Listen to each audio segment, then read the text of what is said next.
The snow fell heavy on 125th Street that December night in 1967, coating Harlem in a white blanket that made everything look clean for once. But nothing was clean about what was happening inside the Cotton Club's back room.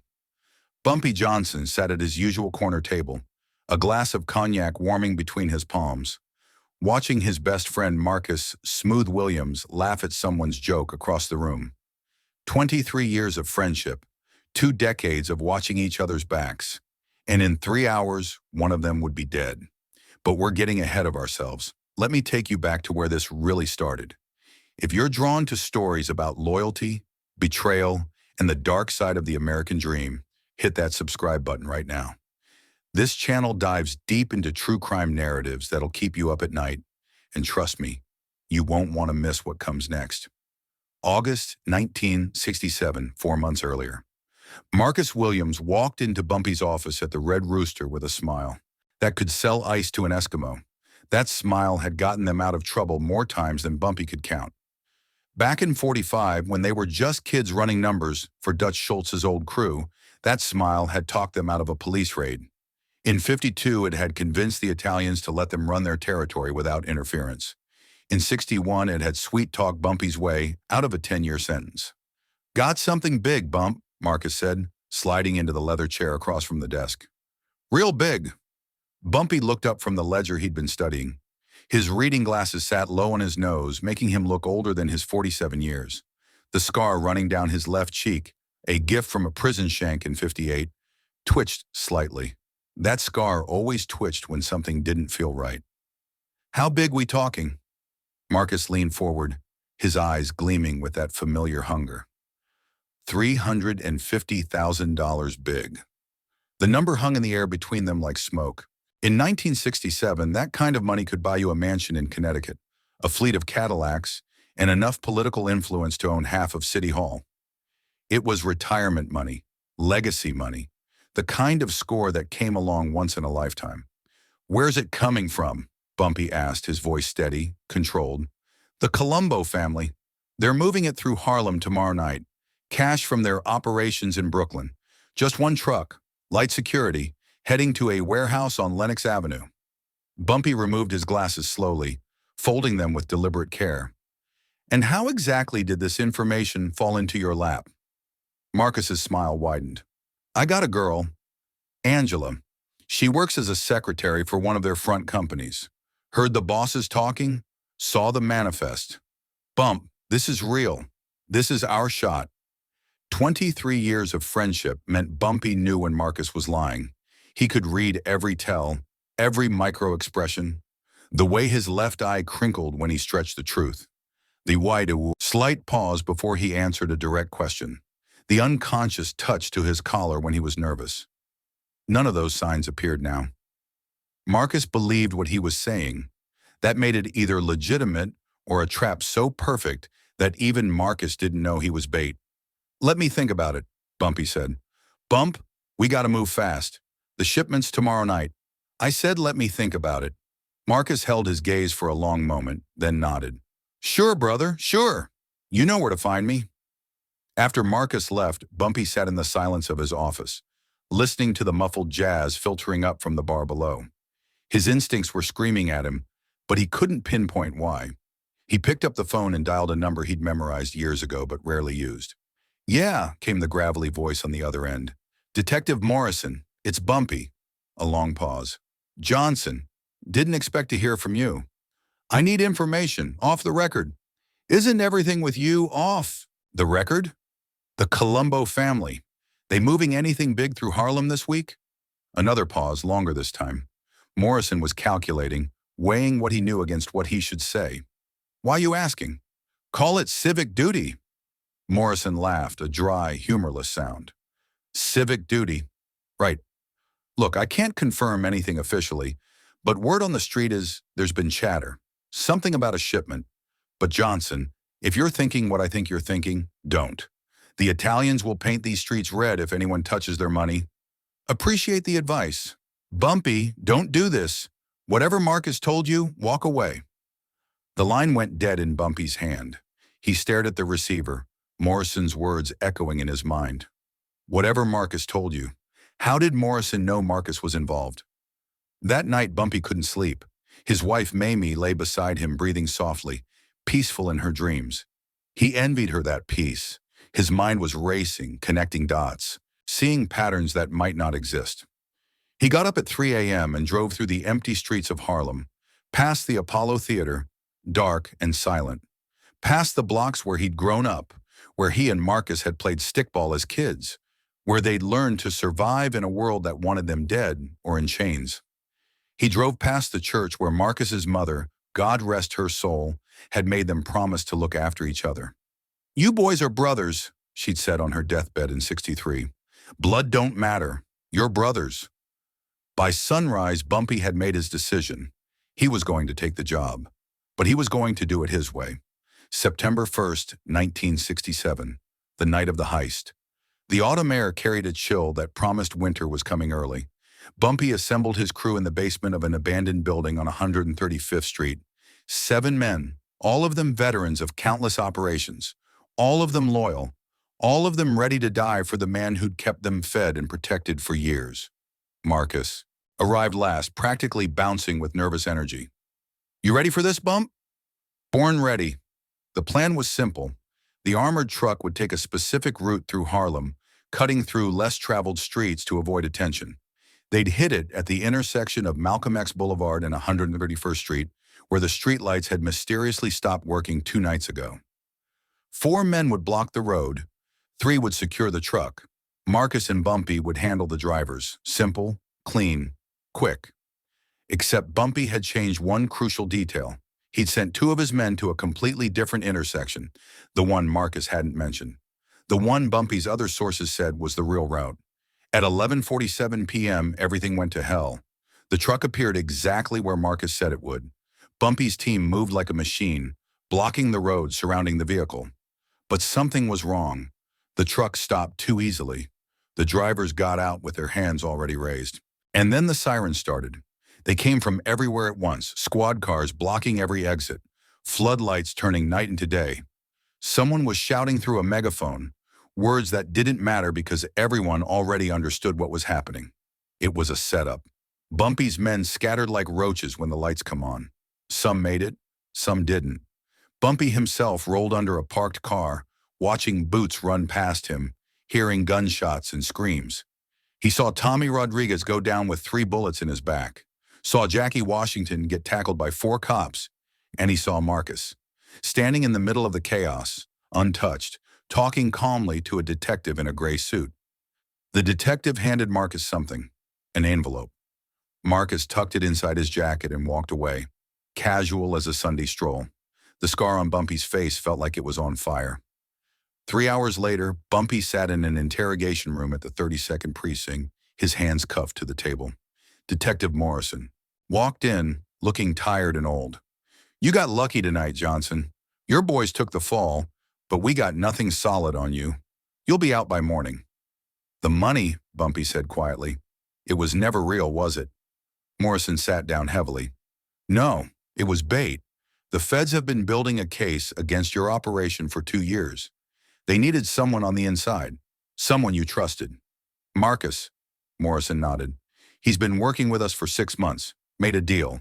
Full immunity, witness protection, and a nice payday. $350,000. The number hit Bumpy like a physical blow. The exact figure Marcus had dangled in front of him. Blood money, 30 pieces of silver for a 23-year friendship. "Where is he now?" "That's not information I'm going to give you, and you know why." "Tom." Bumpy used Morrison's first name, something he'd never done before. "We've known each other a long time. You've always been straight with me, even when we were on opposite sides, so I'm asking you straight, why'd he do it?" Morrison sighed, rubbing his eyes. "His daughter, Emily, she's sick, leukemia. The treatments aren't covered by any insurance Marcus could afford. The feds offered him a way out, money for the treatments, a new life, safety for his family. What would you have done?" The question hung in the air, unanswerable. Bumpy was released at dawn. He walked out of the precinct into a world that looked different now, like someone had shifted everything 3 inches to the left while he wasn't looking. The colors weren't quite right. The sounds were muffled. Even the air tasted wrong. His organization was in shambles. 4 of his men were dead. 3 were in custody. The Italians were circling, smelling blood in the water. The feds had files on him thick enough to put him away for life if they could make the charges stick. And Marcus, his brother, his friend, the man who'd been at his wedding, the man who'd helped him bury his mother, the man he'd trusted with his life, gone. For 3 weeks, Bumpy rebuilt. He called in favors, made new alliances, showed strength when all he felt was emptiness. He took meetings with the Italian families, assured them he had nothing to do with any attempted robbery. He paid blood money to the families of his fallen men. He smiled and shook hands and acted like his world hadn't just collapsed. At night, alone in his office, he drank and thought about Emily Williams, Marcus's daughter. She was 8 years old with her father's smile and her mother's eyes. Bumpy had been at her baptism. He'd given her a silver cross on a chain for her first communion. She was dying, and her father had sold his soul to save her. What would you have done? Morrison's question echoed endlessly. Late September brought the first real cold snap of the season. Bumpy was in his office when the phone rang. "It's me." Marcus's voice sounded thin, tired, like it was traveling from very far away. Bumpy said nothing. "I know you know," Marcus continued. "I know what you must think of me. But Bump, I need you to understand. Emily, she's my little girl. She's everything. And they said if I didn't help them, she'd die. What was I supposed to do?" "You were supposed to come to me," Bumpy said quietly. "You were supposed to trust me like I trusted you. I would have found the money. I would have gotten her the best doctors in the world. Instead, you got 4 men killed. You destroyed everything we built." "I know, God, Bump, I know. I can't sleep, can't eat. Every time I close my eyes, I see Tommy Rodriguez's face. But Emily's getting treatment. She's going to live. That has to count for something." "Where are you?" A pause. "I can't tell you that. I'm not going to hurt you, Marcus. I just want to talk. Face to face. One last time. You owe me that." Another pause, longer. "The old warehouse, where we used to meet before jobs. Tomorrow night, midnight. Come alone, Bump. Come. Please, I just want to explain everything." The line went dead. Bumpy sat staring at the phone for a long time. Then he opened his desk drawer and pulled out a small glass vial. The liquid inside was clear as water, odorless, tasteless. A gift from a chemist he'd done business with years ago. Undetectable, untraceable, the perfect poison. He'd carried it for 5 years, never used it, never needed it. Insurance against the day someone got too close, knew too much. He'd never imagined he'd consider using it on Marcus. The next night was cold enough to hurt. Bumpy arrived at the warehouse at 11:45, giving himself time to scope the area. The building was abandoned, had been for a decade. Broken windows stared down like empty eye sockets. The door hung crooked on its hinges. Inside, the air smelled of rust and decay. Water dripped somewhere in the darkness. Bumpy's footsteps echoed on the concrete floor as he made his way to the center of the space, where a single light bulb hung. From a wire swaying slightly in some unfelt breeze, Marcus emerged from the shadows at exactly midnight. He looked like he'd aged 10 years in 3 weeks. His eyes were hollowed out, his skin gray. He held up his hands, showing they were empty. "Thank you for coming." "Talk," Bumpy said. Marcus nodded, swallowing hard. "I met with the feds in March. They approached me outside Emily's hospital. They knew about her condition. They knew I was drowning in medical bills. They showed me pictures of our operations, dates, times, names. They had enough to put us all away forever. But they wanted you specifically, the big fish. So you agreed." "Not at first. I told them to go to hell. But then Emily got worse. The doctor said she needed experimental treatment, $100,000 not covered by anything. We'd have to take her to Boston, stay there for months. I didn't have that kind of money. Nobody did, except them." Marcus pulled out a pack of cigarettes with shaking hands, lit one. The smoke curled up toward the swaying bulb. "They gave me a choice. Help them catch you in the act, and they'd pay for everything. Emily would live. I'd get immunity, witness protection, new life, clean slate, or I could refuse, watch my daughter die, and then watch them put both of us in prison anyway. You could have come to me, Bumpy said again. I thought about it. Every day. But Bump, you were under so much pressure. The Italians were moving in. The feds were circling. Your money was tight. I didn't think you could afford to help, and I couldn't ask you to choose between your operation and my daughter. So you chose for me. Marcus took a long drag on his cigarette. Yeah, I chose. And I'll carry that choice for the rest of my life. Tommy, Jackie, the others. Their blood is on my hands. But Emily's alive. She's in remission. The doctors say she's going to make it. Bumpy reached into his coat and pulled out a bottle of cognac. The same kind they'd been drinking together for 23 years. He set it on an old crate between them, then produced 2 glasses. One last drink, he said. For old times. Marcus's eyes welled up. I don't deserve that. No, you don't. But I do. I deserve a proper goodbye to my brother. Bumpy poured carefully, his movements precise. The vial was in his left palm, concealed, ready. He could do it right now. Pour the poison into Marcus's glass. Watch him drink. Watch him die. Get justice for his dead men. Revenge for 23 years of trust turned to ash. His hand hovered over Marcus's glass, and then he saw it, pinned to Marcus's shirt, barely visible in the dim light. A child's drawing. Stick figures, holding hands. A son in the corner. I love you, Daddy, written in crayon across the top. Bumpy's hand trembled. He poured the drinks. Both clean. No poison. They raised their glasses. To Emily, Bumpy said. May she live a long and happy life. Marcus nodded, tears streaming down his face. To Emily. They drank in silence. The cognac burned, going down, familiar and warm, and completely wrong because nothing would ever be right again. What happens now? Marcus asked. You disappear. Tonight. You take your family and you go wherever the feds are sending you? You become someone else. You live the life they bought you. And you. I rebuild. I survive. Like always. Marcus stubbed out his cigarette. I need you to know something. The feds, they have everything. Every meeting, every transaction, every name. They're building a RICO case. They're going to come for you hard, Bump. Maybe not tomorrow, maybe not next month, but they're coming. I know. There's a mole. Someone else inside your organization. That's how they knew so much. It wasn't just me. The words hit Bumpy like a sledgehammer. Who? I don't know. They kept that from me. But I heard them talking. They've had someone else feeding them information for over a year. Bumpy felt the world tilt. Again. Another betrayal. Deeper. Older. Someone he'd trusted even longer than Marcus. Get out of here, he said quietly, before I change my mind about letting you walk away. Marcus stood, hesitated. Bump. For what it's worth, I'm sorry. I'm so goddamn sorry. I know you are. That's the only reason you're still breathing.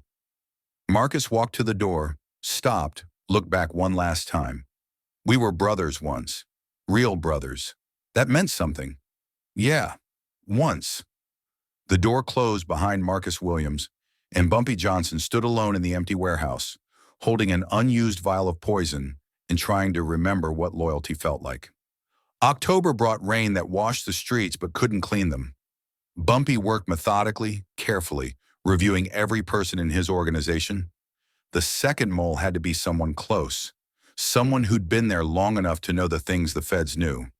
It took him 3 weeks to narrow it down. 3 weeks of watching, listening, setting small traps and seeing who walked into them.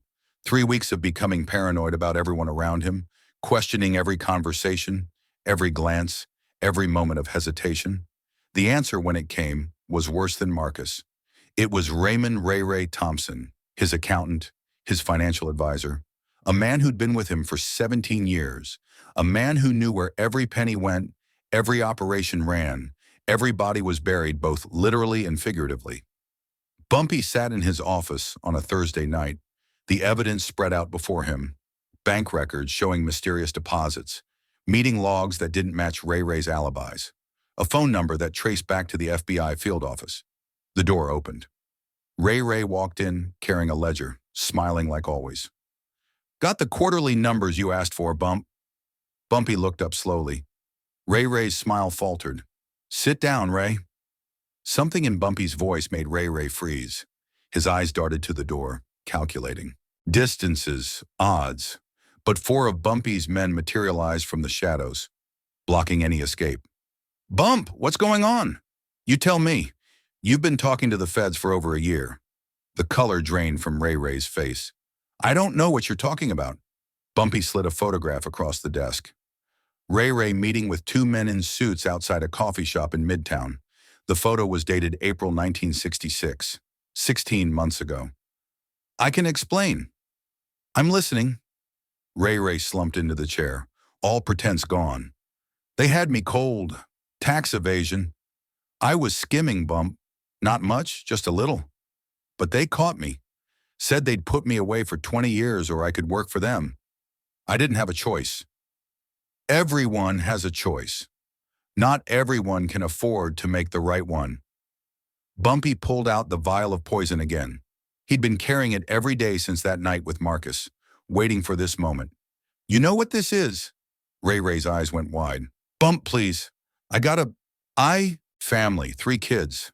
My wife, she don't know nothing about any of this.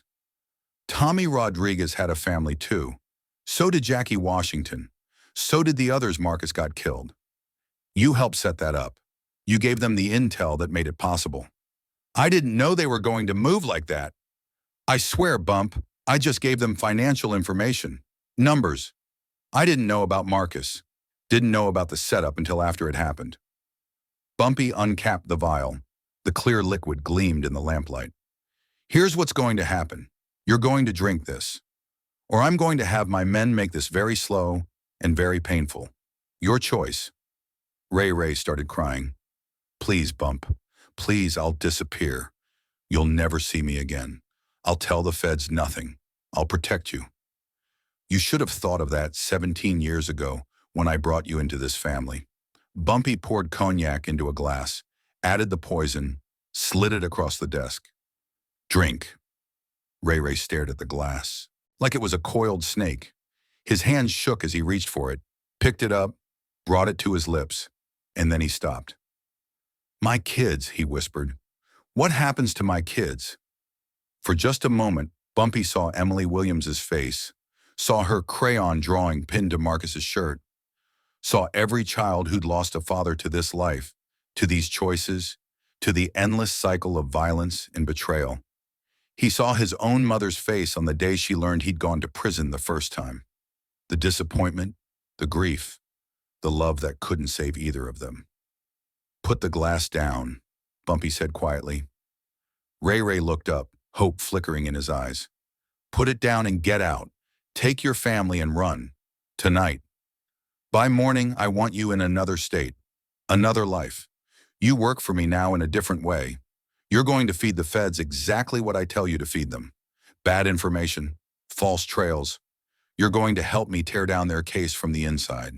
And if you ever betray me again, I won't give you the mercy of poison. Ray Ray set down the glass with a trembling hand. Why? Why are you letting me live? Because I'm tired of death. Because maybe, just maybe, some of us deserve a second chance we don't deserve. Ray Ray ran from the office like the devil himself was chasing him. Maybe he was. Bumpy sat alone again, looking at the poisoned cognac, thinking about all the choices that had led him to this moment. The choices he'd made. The choices Marcus made. The choices Ray Ray made. What would you have done? He picked up the phone, dialed a now familiar number. Morrison. It's Bumpy. We need to talk. Not as cop and criminal, as men who are both too old for this game. I'm listening. The Rico case, how solid is it really? A long pause. With Marcus and Ray Ray, it was ironclad, but I'm hearing rumors Ray Ray might have gotten cold feet, might be thinking about running. He already ran. Then the case just got a lot weaker. But Bumpy, they're not going to stop. They'll find another way. I know, that's why I'm getting out. This time the pause stretched so long, Bumpy thought the line had gone dead. Say that again? I'm getting out. The game is over, Tom. Too many good men dead, too many families destroyed, too many betrayals. I'm done.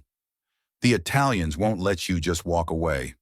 Yeah, they will, Because I'm going to give them something they want more than my territory. I'm going to give them peace. A transition plan. My operations handed over clean. No bloodshed, no war. They get what they want. I get to retire with my skin intact. And what do I get? Morrison asked.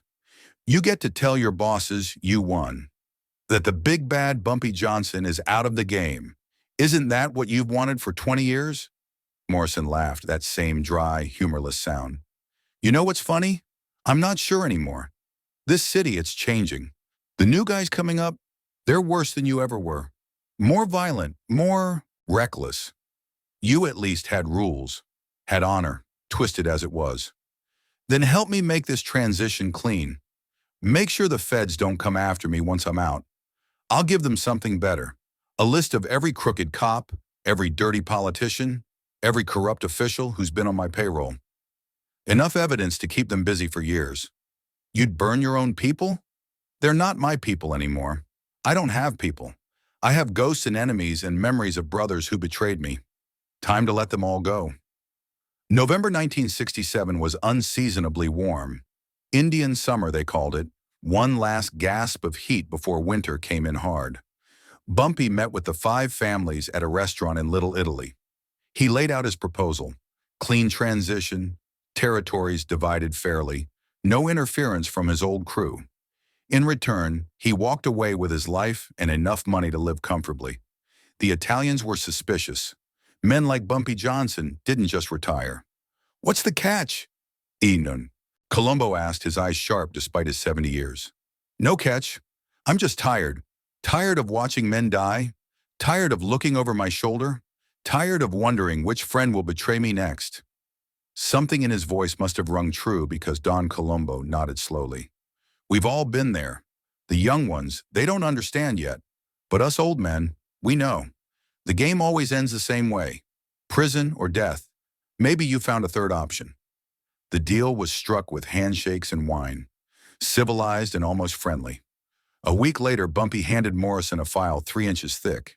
Names, dates, amounts, evidence that would shake City Hall to its foundations.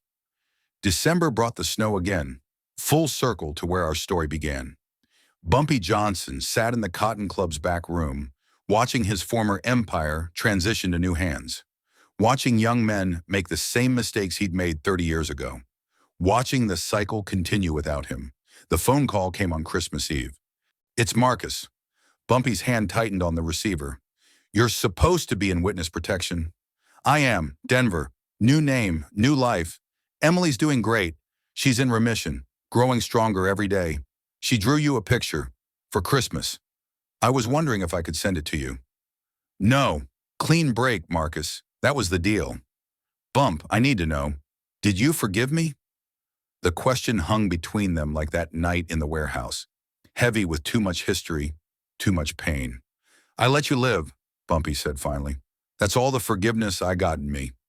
That's more than I deserved. Yeah, it was. The other mole, Ray, did you take care of it? He's gone. That's all you need to know. I'm glad. Not glad he betrayed you, but glad you survived. You always survive, Bump. That's your gift. Or my curse. Marcus laughed, sad and broken. Maybe both. Look, I know I got no right to ask this, but take care of yourself. This world, it needs men like you. Men with honor, even if that honor lives in dark places. Goodbye, Marcus. Goodbye, brother. The line went dead for the last time.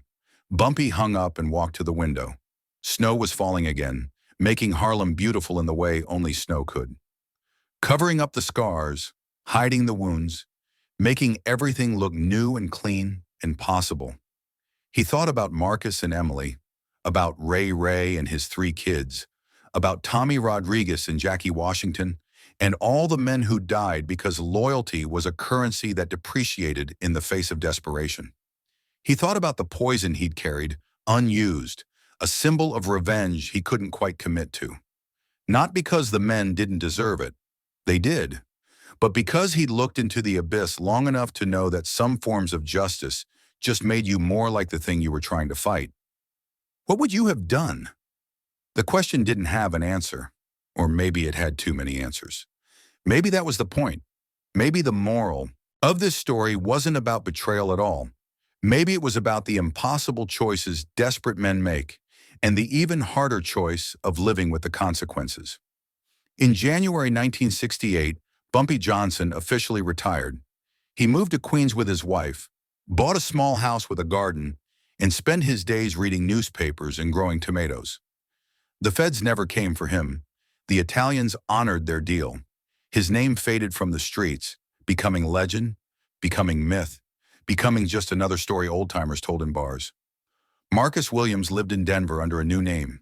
His daughter grew up healthy and strong, became a doctor, saved lives, never knowing the price her father paid for hers. Ray Thompson disappeared completely. Some say he went to Mexico. Others say Canada. A few whisper he's still in New York, hiding in plain sight, feeding bad information to the feds for the rest of his days.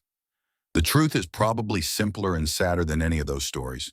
But here's what matters. Here's what keeps me telling this story. Bumpy Johnson had the poison, had the opportunity, had every right by the laws of the streets to use it. Two men betrayed him. Both deserved death by those laws. Both lived because Bumpy made a different choice. Not mercy exactly, not forgiveness, something harder and more complicated.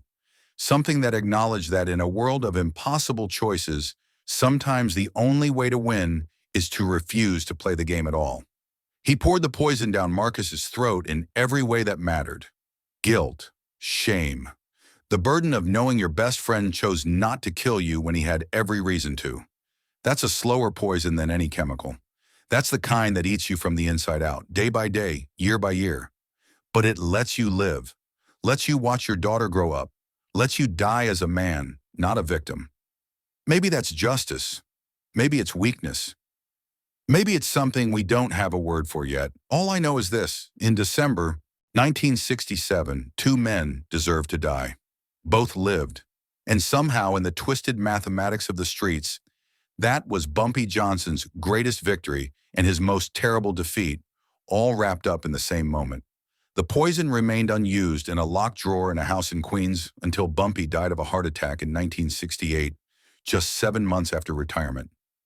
They say his last words were about loyalty, about brothers, about the weight of choices that define a life.